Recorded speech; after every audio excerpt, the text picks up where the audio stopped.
하나님이 받으시는 예배를 통하여 미래를 열어가자, 이런 주제로 말씀을 드립니다.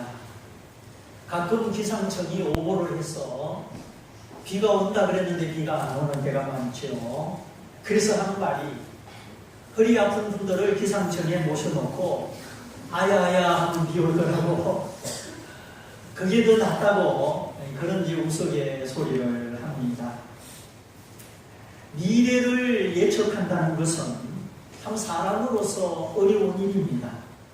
그러나 하나님을 예배하면 하나님이 통찰력을 주셔서 미래를 보게 하시고 미래를 준비하게 해 주시는 것입니다.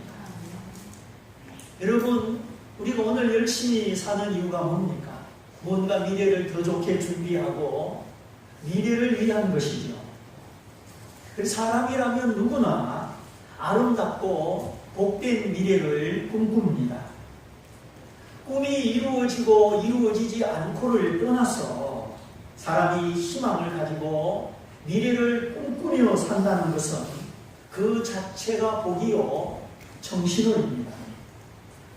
그러나 미래가 없다면 오늘을 사는 것이 얼마나 허무하고 힘들겠습니까? 오늘이 힘들어도 약속이 있고 보이는 것이 있고 희망이 있고 미래가 있으므로 우리가 믿음으로 오늘을 인내하며 살아가는 것입니다. 오늘 우리가 실제적으로 고민하는 문제는 먹고 사는 것이죠. 그런데 진짜 문제는 먹고 사는 것이 해결된 다음에 내가 무엇을 할 것이냐, 내가 무엇을 위해서 살 것이냐 하는 것입니다. 이것은 하나님이 우리에게 지혜를 주셔야 되고 삶의 비전과 목적을 주셔야만 먹고 사는 그 문제 다음에 우리가 참된 삶을 살 수가 있는 것입니다. 그런데 저 나무계시처럼 100억대의 도박을 하고 그걸 무마시키기 위해서 50억의 로비를 했습니다. 지금 별 말이 없습니다. 수사가 어떻게 진행되는지 뚜렷한 것이 보이지를 않습니다. 50억이라는 돈 준 사람이 있고 받은 사람이 있으니까 아마 정직하게 수사를 하기가 어렵겠지요. 유야무야 물밑으로 가라앉을 가능성이 큰 것 같습니다. 자, 도박자금 100억, 로비자금 50억, 그 돈이 정신 차리고 똑바로 선하게 쓰여졌더라면 병원도 세우고 교도소도 세우고 얼마든지 가치 있는 일에 쓰여졌을 것입니다. 아프리카에는 돈 10,000원이면 한 달 생활비라고 합니다. 여러분이 쓰는 돈이 아프리카에 가면 얼마나 가치를 발휘하는지 아시겠죠? 그러면 150억이라는 이 돈을 제대로 썼다면 얼마나 좋은 일을 할 수가 있었겠습니까? 그 사람은 여기저기 자산이 많아서 먹고 사는 일은 걱정하지 않습니다. 그런데 문제는 인생의 목적과 미래가 없다는 것이죠. 그래서 주님이 말씀하셨죠. 사람이 만일 온 천하를 얻어도 자기 목숨을 잃으면 무엇이 유익하겠느냐. 천하의 빌딩이 다 내 것이라고 해도 자기 목숨, 즉 인생의 가치와 의미를 잃으면 무엇이 유익하겠느냐. 여기에 목숨이라는 단어는 내가 태어나서부터 죽을 때까지 내게 주어진 생명의 총체적 가치를 의미하는 것입니다. 예수 안에서 얻은 생명은 조에, 헬라말로 조에라고 합니다. 하나님과 누리는 생명, 사망을 이기는 생명, 이거는 조에라고 합니다. 그러나 또 한편 내가 남자로 태어났든지 여자로 태어났든지 하나님이 주신 시간 속에서 이 땅에서 누리는 생명은 후속해 목숨이라고 합니다. 생명과 목숨, 우리나라 용어에서는 비슷하지만 헬라 원어나 성경적 의미는 큰 차이가 있습니다. 어떤 죄인이라도 어떤 죄를 지었더라도 하나님의 아들 예수 믿어서 죄사함을 받고 하나님의 자녀 되는 거, 천국 백성 되는 거, 그거는 조의 생명입니다. 돈으로도 못 가고 마음 착해도 못 가고 어렵고도 못 가는 하나님의 나라. 다만 예수님을 통해서 예수님 때문에 가는 나라, 천국, 영생, 하나님을 아버지로 모시고 살아가는 것, 이거는 성경에서 영생이라고 합니다. 그런데 또 하나의 단어, 후속해 목숨이라는 단어가 있습니다. 모든 사람에게 공평하게 주어진 한 번 사는 인생입니다. 희락 중에, 화평 중에, 확신 중에 이 인생을 살아갈 수도 있고, 그렇지 않으면 슬픔과 불화와 혼돈 중에 인생을 살아갈 수도 있습니다. 그러므로 우리는 생명도 얻어야 되고 또 무엇을 얻어야 됩니까? 후속해 목숨도 얻어야 되는 것이죠.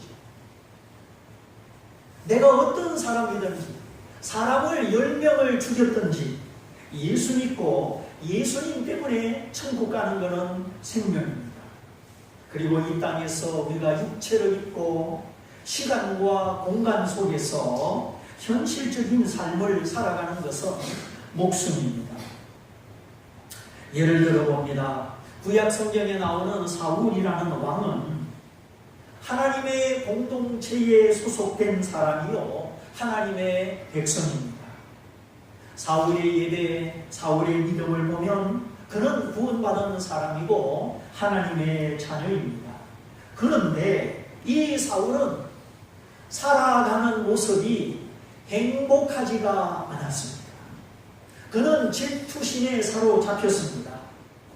존귀한 왕의 명예를 얻었던 것이 아니라 질투심에 사로잡혀서 다윗을 뒤쫓고 다윗의 목숨을 노리다가 진짜 자기 목숨을 잃어버리고 말았습니다. 왕으로서의 권위, 존경, 영광 다 잃어버렸습니다. 질투심 때문에, 분노심 때문에, 남이 잘 되는 것을 보지 못하는 그 심보 때문에 사울의 인생은 악하게 흘러갔고 허무하게 흘러갔습니다. 마지막 죽을 때도 하나님의 보호를 받지 못하고 화살에 맞아서 중상을 입은 채로 비참하게 죽었습니다. 그러니까 사울 왕은 하나님의 은혜로 구원받은 언약의 백성이었지만은 그의 인생은 실패했다 하는 것입니다. 이해가 되시죠? 그는 시간과 공간 속에서 주어진 자신의 삶, 자신의 인생을 행복하게 가치 있게 누리지 못한 것입니다. 그러므로 우리가 예수님 때문에 천국 가는 것도 중요하지만 이 땅에서 시간과 공간 속에서 어떻게 살아가느냐, 이것도 중요하다는 것입니다. 기독교 신앙은 결코 허무주의를 가르치지 않습니다. 오히려 부활이 없을 때, 천국이 없고 부활이 없을 때 사람들이 어떻게 살아갑니까? 이렇게 살아갑니다. 내일 죽을 터이니 오늘 먹고 마시자. 부활이 없는 사람들의 미래의 개념, 현재의 삶의 모습을 보십시오. 내일 죽을 것이니 죽기 전에 오늘 먹고 마시자. 언젠가 내가 죽을 것을 사람들이 압니다. 그런데 천국을 모르고 부활을 모르기 때문에 죽으면 다 끝이라고 잘못 생각합니다. 죽음이란 것은 끝이 아닙니다. 없어지는 소멸이 아닙니다. 죽음이란 것은 육체와 영혼이 분리되는 것이요, 이제 새로운 생명으로 새로운 삶이 시작되는 것입니다. 살아있을 때는 육체와 영혼이 결합되어 있다가 영혼이 이 육체를 빠져나감으로 육체와 영혼이 분리되므로 그것이 죽음입니다. 그래서 우리 한 권사님, 죽음을 통하여 육체와 영혼이 분리되었지만 그 영은 하나님의 나라에서 편히 쉬고 계십니다. 주님이 재림하시고 하나님의 아들들이 영광 중에 나타날 것을 고대하고 있습니다. 사망이 멸망받고 육체가 부활하여 다시 한번 육체와 영혼이 만나는 완전한 생명, 완전한 부활을 이루게 되는 것입니다. 그날에 우리가 주님을 볼 것이요 권사님을 만날 것입니다. 이렇게 천국이 있고 부활이 있는 사람은 확실한 미래가 준비되기 때문에 오늘 살아가는 모습이 다릅니다. 그러나 죽으면 끝이라고 생각하고 하나님의 심판을 모르는 사람은 내일 죽을 것이니, 언젠가 죽을 것이니 오늘 먹고 마시자. 먹는다는 것은 유물주의, 마신다는 것은 쾌락주의, 오직 돈의 힘을 의지하고 쾌락을 위하여, 재미를 위하여 살아갑니다. 미래가 없기 때문에, 앞날의 보장이 없기 때문에 죽으면 끝이라고 생각하고 오늘이라고 하는 삶의 기회를 욕망과 쾌락으로 허무하게 살아간다는 것입니다. 그러니 돈이 좀 없다 생각하는 사람은 돈 벌려고 애쓰고, 돈이 좀 있다 생각하는 사람은 도박을 하든지 스포츠카를 사든지 뭘 하든지 헛된 일을 합니다. 정말 가치 있는 일을 할 수 있는데도 못합니다. 한 살이라도 죽기 전에, 늙어지기 전에 이것도 해보고 저것도 해보고 이것도 가져보고 저것도 가져보고, 그러다가 하나님이 그 영혼을 데려갔을 때 그가 하나님 앞에 서게 되는 것을 모르는 것입니다. 그래서 문제는 그 영혼이 천국에 갔느냐 지옥에 갔느냐 하는 것이죠. 내일 죽을 것이니, 이거는 미래가 있다는 소리입니까? 없다는 소리입니까? 없다는 소리입니다. 그래서 오늘 한 살이라도 젊었을 때 먹자 마시자. 하나님이 주신 인생의 가치와 목적을 상실하고 먹고 마시는 물질의 탐욕과 자랑과 체면, 쾌락으로 그 삶이 끝이 나는 것입니다. 그러므로 우리는 분명한 미래를, 하나님이 약속한 미래를 가슴에 품고 살아야 되고, 오늘 하루하루 주어진 목숨의 가치, 인생의 가치를 지켜야 되고 하나님과 함께 누려야 되는 것입니다. 사울은 하나님의 은혜로 천국 갔지만 그의 목숨, 그 인생의 가치는 실패했습니다. 다윗은 살아있을 때 부활의 생명을 누렸을 뿐만 아니라 그의 목숨이, 그의 인생이 존귀하고 아름답고 강건하였습니다. 사람이 온 천하를 얻어도 자기 목숨을 잃으면, 인생의 가치와 목적을 잃으면 무엇이 유익하겠느냐. 오늘 설교가 조금 어려울 수도 있는데 잘 들어보십시오. 실상은 어렵지 않습니다. 제가 한때는 어떤 목사님의 구원을 의심한 적이 있었습니다. 누구의 구원을 의심했다고요? 예수님을 가장 잘 믿는 목사님의 구원을 제가 의심한 적이 있었다니까요. 도무지 목사님의 인품과 돈 계산하는 방법이 이 신뢰가 안 되는 겁니다. 아, 예수님은 저런 인품이 아니었는데, 예수님은 돈 계산을 저렇게 하지 않았는데 어떻게 목사님의 삶의 모습이 저럴 수가 있을까?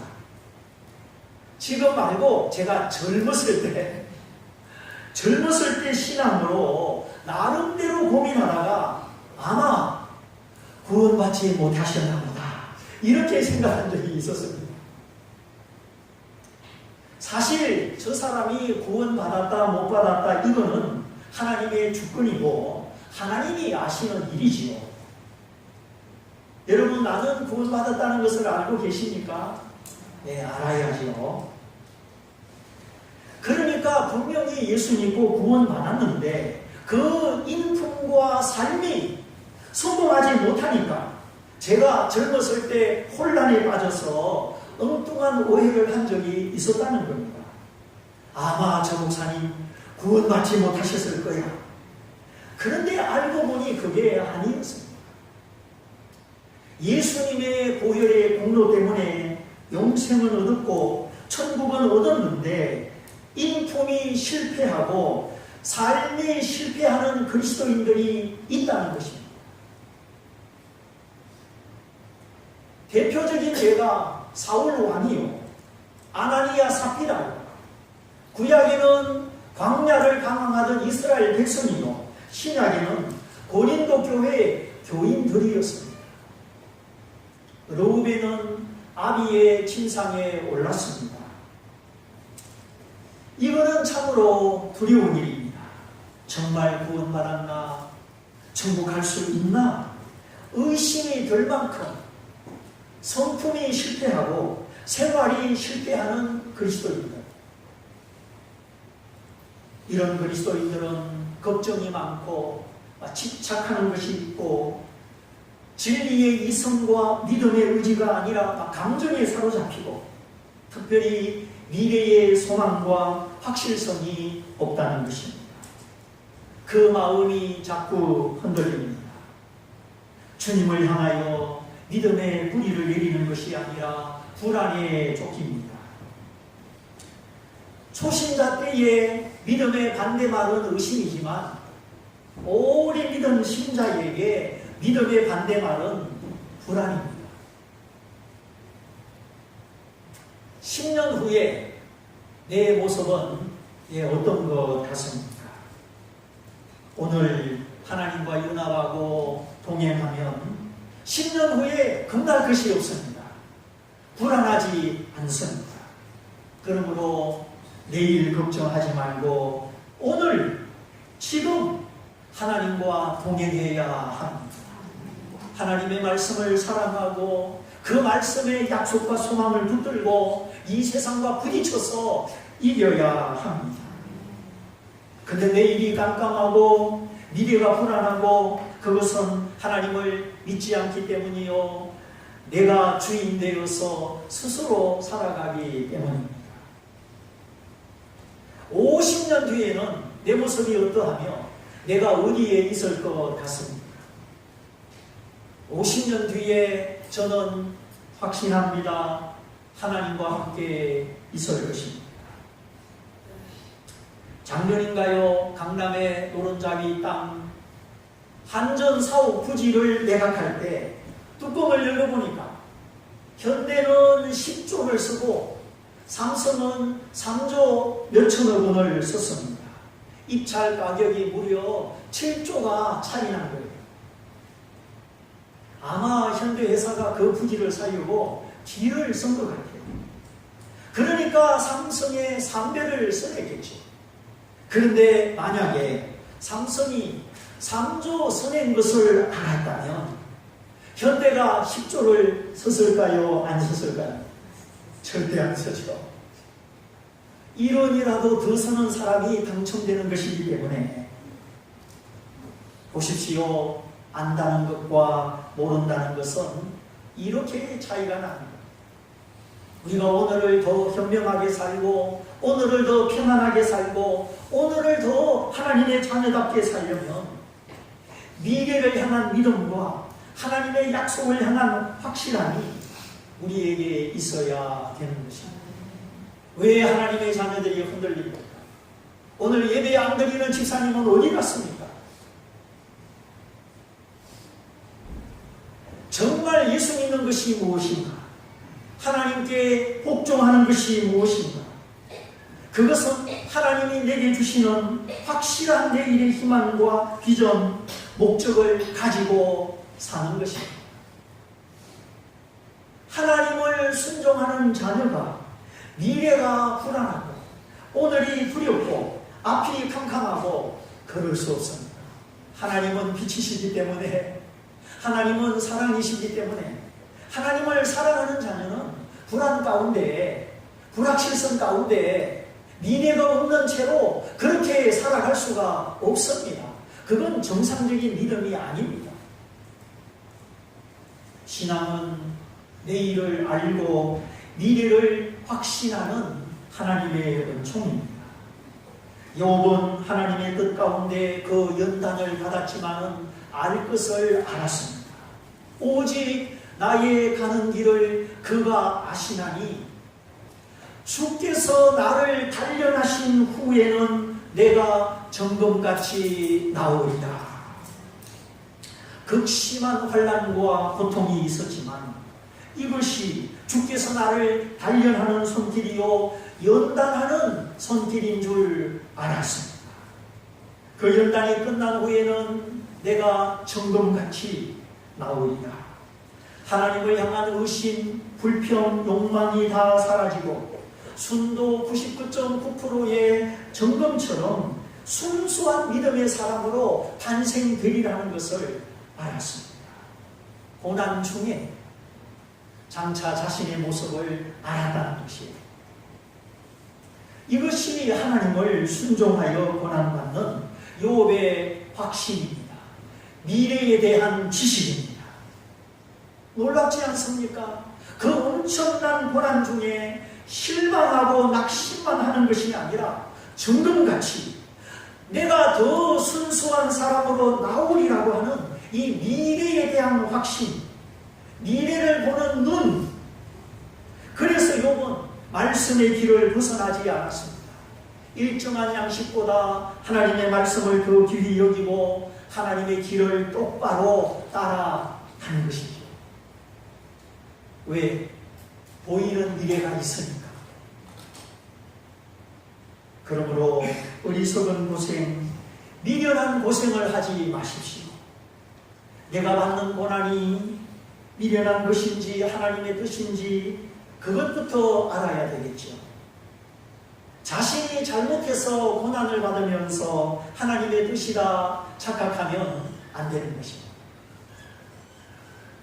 중요한 것은 욥은 고난 가운데 정금같이 순수한 믿음의 사람이 되는 미래를 보았다는 것입니다. 신앙은 하나님과 함께 미래를 보는 것입니다. 신앙은 예수님과 함께 천국을 이 땅에서 보는 것입니다. 그리고 내 심령에서 이 천국을 누리는 것입니다. 우리가 하나님께 복종하고 신앙생활을 잘하면 할수록 미래가 보이고 소망이 생기고 오늘이 두렵거나 흠모하거나 미래가 불안하지 않습니다. 그래서 오늘도 하나님은 우리를 부르고 계십니다. 아무개야, 너는 어떻게 살고 있느냐? 하나님을 떠나간 인생이 얼마나 흠모하고 불안한 것을 네가 알고 있지 않느냐? 너에게는 준비된 미래가 있느냐? 확실한 천국이 있느냐? 내가 너를 사랑하고 너의 죄를 용서하고 너와 함께 걸으며 너를 도우며 내가 너를 위해 준비한 미래가 있으니 이 미래를 너의 미래로 붙잡아라. 너가 너의 미래를 안다면, 영원한 미래를 안다면 너는 더 이상 불안하지 아니할 것이다. 이렇게 지금 하나님이 부르고 계십니다. 하나님을 믿고 순종하는 자녀는 그렇게 바쁘게 불안하게 살지 않습니다. 성경은 우리가 미래를 알고 잘 준비할 수 있도록 도와주는 하나님의 말씀입니다. 절대 틀리지 않고 절대 어긋나지 않는 천지를 지으신 하나님 말씀입니다. 저는 미래가 불안하지 않습니다. 죽음을 맞이해도 어디서 눈 뜰 것인지 알고 있습니다. 그래서 확신 중에, 평강 중에, 담대함 중에 알고 있습니다. 뭐 몇 년, 몇 월, 며칠 그렇게 아는 것이 아니라 하나님의 모든 약속이 이루어질 것을 믿고 그 신실한 약속 안에서, 믿음 안에서 평강을 누리고 확신을 가지고 소망 중에 살아간다 하는 것입니다. 무슨 일이 일어날지, 내일 일이 어떻게 될지 모릅니다. 사람의 지혜와 지식은 유한하여 5분 후의 일도 모르고 1시간 후의 일도 모릅니다. 이러한 우리가 알고 확신하고 평강 중에 살아가는 것은 우리가 하나님을 예배하며 그 말씀을 청종하며 아브라함같이 쪼개어진 예물을 드리기 때문입니다. 궁극적으로 하나님이 가장 기뻐 받으시는 제물은 우리 자신입니다. 천지가 하나님의 것이요 은금이 다 하나님의 것이라 하나님은 아무것도 부족하지 않습니다. 우리에게 햇빛을 주시고 공기를 주시고 비를 주시고 토양과 씨앗을 주시고 만물을 다 우리에게 주셨습니다. 이제 하나님이 가장 원하시는 것은 나 자신입니다. 속지 않고 헛되게 살지 않고 미혹받지 않고 구원받고 성령 받아서 지혜롭게 살고 복되고 살고 하나님과 교통하며 살아가는 우리 자신을 하나님이 가장 기뻐하십니다. 그래서 내가 행복해야 됩니다. 그래야 내가 행복하게 살아갈 때 하나님도 나를 보고 기뻐하십니다. 하나님이 나 자신을 이렇게 기쁘게 받으시려면 우리 자신이 말씀 앞에 쪼개어지고 하나님의 요구 앞에 쪼개어져야 합니다. 나는 죄인입니다. 나를 불쌍히 여겨 주옵소서. 정말 예수님이 영접하고 주님의 뜻대로 살도록 나를 쪼개어야 합니다. 그리고 하나님 앞에 감추는 것이 없이 투명하게 내 마음과 내 생각을 살펴야 합니다. 하나님이 내 마음을 아시면 어떡할까? 하나님이 내 생각을 꿰뚫어 보시면 어떡할까? 하나님은 이미 알고 계시는데 우리는 무엇을 감출 수 있는 것처럼 자꾸 우리 마음을 감추고 우리 생각을 감춥니다.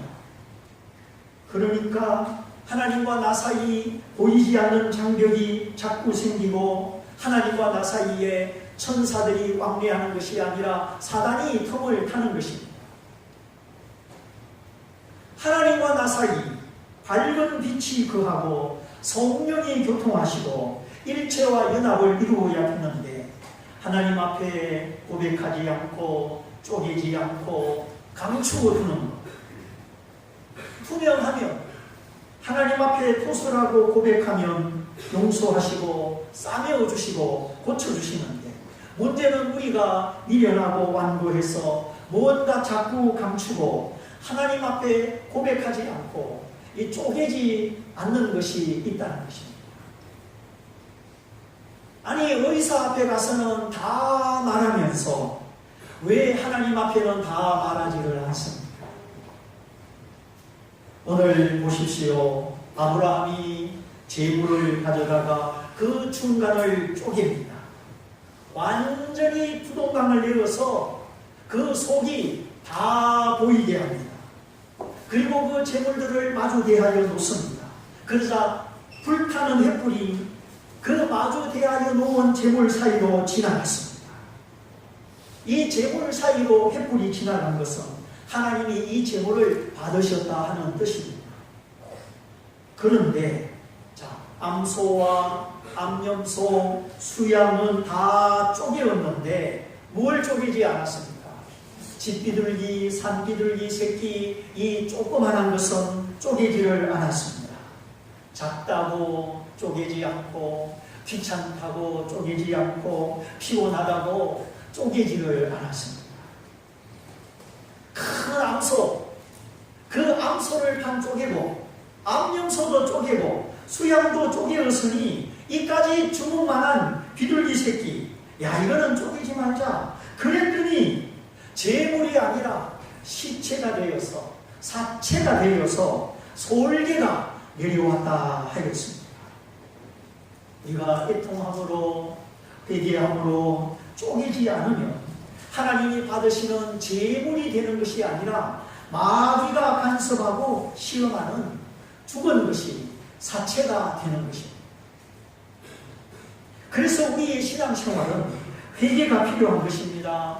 하나님 앞에 묵상과 눈물이 필요한 것입니다. 늘 말씀에 거울에 비춰 자기 모습을 돌아봐야 되고 하나님 앞에 마음을 찢어 고백해야 되는 것입니다. 한 군사님을 보내드리고 갈수록 슬픔이 밀려옵니다. 보내드릴 때는 기도하고 위로하고 또 가시는 길 준비하느라고 못 느꼈는데 이제서 밀려옵니다. 새벽마다 기도하려면 슬픔이 밀려옵니다. 기도하던 그 자리, 이제 그 빈 자리가 얼마나 크게 느껴지는지. 오늘 우리 비둘기 새끼같이 작은 것이라고 피곤하다고 무시하지 말고 순간순간 우리 마음과 생각을 잘 다스려야 합니다. 말 한마디라도 서쳐가는 생각 하나라도 얼굴 표정이라도 그 작은 것도 하나님 앞에서 쪼갤 필요가 있습니다. 우리의 신실함이 어디서 나오느냐? 바로 작은 것에서 나옵니다. 말 한마디 때문에 얼마나 속상할 때가 많습니까? 말 한마디 때문에 힘을 낼 때도 얼마나 많습니까? 약속을 잘 지키고 못 지키게 되었으면 왜 못 지키게 되었는지 설명을 드리고 책임감을 가져야죠. 아브라함의 예배는 하나님 앞에 온전하지 못했습니다. 그래서 갑자기 캄캄함이 임하고 두려움이 임하였습니다. 그럼에도 불구하고 하나님은 아브라함에게 미래에 대한 중요한 두 가지를 가르쳐 주십니다. 아브라함아, 너의 후손이 이방 나라에서 400년 동안 종이 될 것이다. 그러나 내가 그 나라를 진치하고 너의 후손이 4대 만에 이 약속의 땅으로 돌아오게 될 것이다. 그리고 아브라함, 너는 장수하다가 평안하게 조상에게 돌아가 장사될 것이다. 하나님이 아브라함에게 가르쳐준 미래에 대한 말씀, 하나는 아브라함의 후손이 종살이를 하다가 강하게 되어서 이 땅을 차지하게 될 것이다. 또 하나는 아브라함 자신에 대한 말씀인데 너는 장수하다가 평안하게 조상에게로 돌아가게 될 것이다. 얼마나 놀라운 말씀입니까? 미래에 대한 확실한 말씀을 얻었습니까? 이것이 하나님을 사랑하고 하나님께 순복하고 쪼개어진 예물, 쪼개어진 마음을 드리는 성도의 복입니다. 하나님이 알게 하시고 하나님이 준비하신 나를 위한 미래가 있기 때문에 이렇게 하나님께 쪼개어진 마음을 드리며 하나님과 교통하는 성도는 미래가 불안하지 아니하는 것입니다.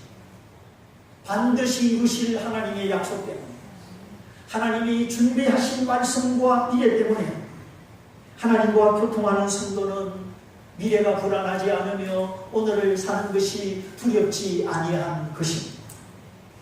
이 세상에 무엇이 우리를 위로할 수 있습니까? 우리 하나님의 자녀에게는 다른 것이 복이 아닙니다. 하나님이 보여주시는 것이 있고 하나님이 약속하신 것이 있으므로 비전을 따라 살고 안심 중에 살고 확신 중에 사는 것 자체가 복입니다. 오늘 이 세상은 불안합니다. 무질서합니다. 아무것도 확실한 것이 없습니다. 은행에 맡긴 돈도 그대로 있을지 알 수가 없습니다. 그러나 우리가 하나님을 믿으면, 하나님께 항복하면 미래를 알게 하시고 보게 하시고, 그래서 안심 중에 살게 해 주십니다. 환경은 항상 변합니다. 환경의 주권은 하나님 손에 있습니다.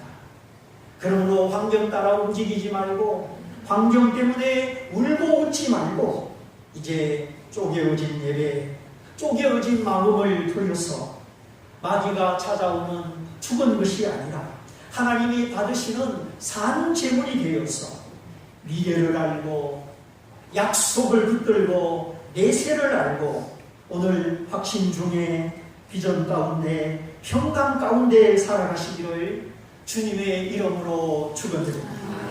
삼층에도 축원드립니다. 우리 말씀을 붙잡고 기도하겠습니다.